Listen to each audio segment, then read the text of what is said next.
Astrologer SK Abid. আপনারা প্রত্যেকেই আবিদ ভাইয়ের বিভিন্ন অনুষ্ঠান ইউটিউব, ফেসবুক এতে দেখেছেন।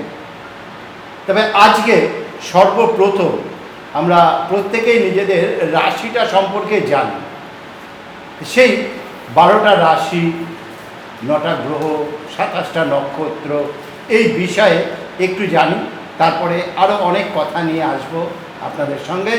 তার আগে স্বাগত জানাবো অ্যাস্ট্রোলজার এসকে আবিদ ওনাকে। নমস্কার। নমস্কার নমস্কার দর্শক বন্ধু।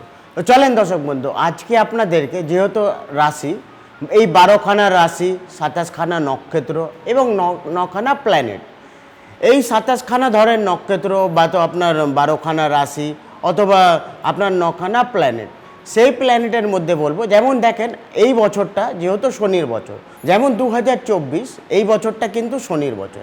এই বছরে কার কার খারাপ হতে চলেছে এবং কোন রাশির ভালো হতে চলেছে। ফার্স্ট টাইম বলবো সিংহ রাশি, যেহেতু যাদের সিংহ রাশি, সিংহ রাশি মানে হলো যারা রবির জাতক, যাদের সিংহ রাশি অথবা সিংহ রাশি বা সিংহ লগ্ন বা আপনার কর্কট লগ্ন, তাদের জন্য কিন্তু এই বছরটা যথেষ্ট খুবই খারাপ। কেন? এই বছরটা হচ্ছে শনির বছর। শনি হচ্ছে একটা আদার প্ল্যানেট, রবি হচ্ছে সূর্য, একটা আসে তো একটা চলে যায়।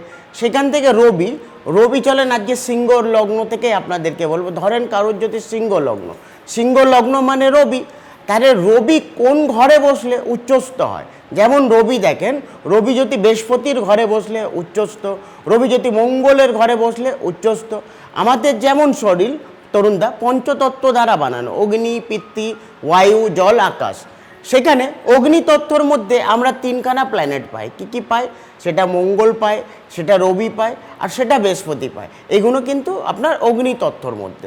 সেখানে রবি যদি দেখা যাবে আপনার ধনু লগ্নতে বসে গেলে আপনার উচ্চস্থ, যদি রবি আপনার মীন লগ্নতে বসলে উচ্চস্থ, রবি যদি মেষ লগ্নতে বসলে উচ্চস্থ, রবি যদি আপনার কর্কট লগ্নতে বসলে কিন্তু রবি উচ্চস্থ।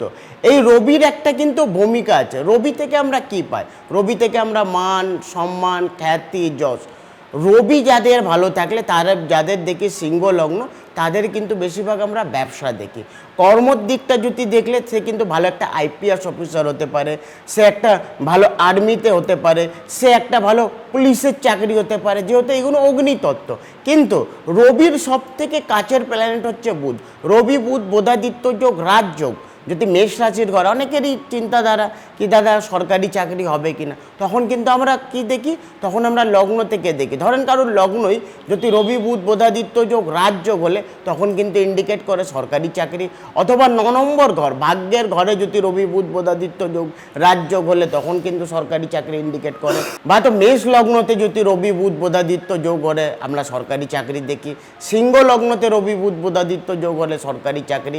অথবা ধনু লগ্নতে যদি রবি বুধ বোধাদিত্য যোগ হলে তখন কিন্তু সরকারি চাকরি। এইবারে এই রবি যেহেতু আমরা দেখি, রবিকে আমরা জনক প্ল্যানেট বলি।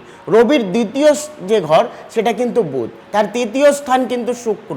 রবি যদি শুক্রর ঘরে বসে গেলে, কারোর লগ্ন যদি তৃতীয় স্থানে বসলে, তার কিন্তু প্রচণ্ড মান, সম্মান, খ্যাতি, যোগ এবং কর্মর জায়গায় বেশিরভাগ আমরা দেখি কোনো মানে ব্যবসা, মানে বড় লেভেল বা স্পোর্টস কোনো ব্যবসা অথবা কোনো ফিল্ম লাইনে দেখি বেশিরভাগ ভালো, মানে সিংহ লগ্ন বেশিরভাগ আমি দেখি যারা সিংহ লগ্ন, তাদের কিন্তু কর্মর দিকটা যথেষ্ট খুব ভালো এবং প্রচণ্ড ট্যালেন্টেড হয় তারা। এই যে রাশি নিয়ে বললেন, আপনারা হয়তো অনেকেই জানেন আপনার কোন রাশি, কিন্তু আপনি হয়তো জানেন না রবিটা কোথায় বসে আছে, ভালো জায়গায় না খারাপ জায়গায়। তার জন্য ছোট্ট একটা কাজ করুন, বুকিং করুন, যোগাযোগ করুন। অগ্রিম বুকিংটা বাঞ্ছনীয়। একবার আসবেন, সারা জীবন আপনি ভালো থাকবেন। আমি আবার চলে যাব আবিদ ভাইয়ের কাছে আপনাদের জন্য কী নিয়ে আসছেন সেটা দেখার জন্য। যেমন রবি দেখেন তরুণদা, রবি থেকে আমরা কিন্তু অনেক কিছু পাই। রবি আমাদের প্রাণ, যেহেতু রবি থেকে অর্থাৎ আমরা বাবাও দেখি। রবি যদি কারোর 9 নম্বর ঘরে, ভাগ্যের ঘরে বসে গেলে, সে নিজের ভাগ্য কিন্তু নিজে থেকে তৈরি করবে। তার রবির ষষ্ঠম স্থান, অনেকে বিয়ের বিষয়ে আসে আমার কাছে, তার ষষ্ঠম স্থান কিন্তু শনি। তো শনির ঘরে যেহেতু ষষ্ঠম স্থান শনি, শনির জায়গাটা আমাদেরকে দেখতে হয় শনি কোন জায়গা, কেন শনি হচ্ছে আমাদের কর্মদাতা, শনি কোন হাউসে বসে আছে। এই রবি বুধ বোধাদিত্য যোগ রাজযোগ সেটা ঠিক আছে, কিন্তু শনিও তার মধ্যে আমাদেরকে দেখতে হবে শনি কোন টানজেঙে আছে, কোন হাউসে বসে আছে, কোন ঘরে বসে আছে, কাকে প্রভাব দিচ্ছে। কেন শনি একটা বয়স্ক প্ল্যানেট, শনি একটা আদার প্ল্যানেট, শনি আজীবন নিজের কর্মকে বিশ্বাস করে। তাহলে রবি বুধ বোধাদিত্য যোগ যেহেতু রাজযোগ সরকারি চাকরি, কিন্তু রবি এই বছরটা যাদের সিংহ লগ্ন তাদের জন্য কিন্তু ভালো নয়, তারা একটু সাবধানে থাকবে এবং একটু সাবধানে হাঁটাচলা করবেন। আজকের মতো বিদায় নেব, আবার অন্য একটি রাশি নিয়ে আরেকদিন হাজির হব। নমস্কার। নমস্কার দর্শক।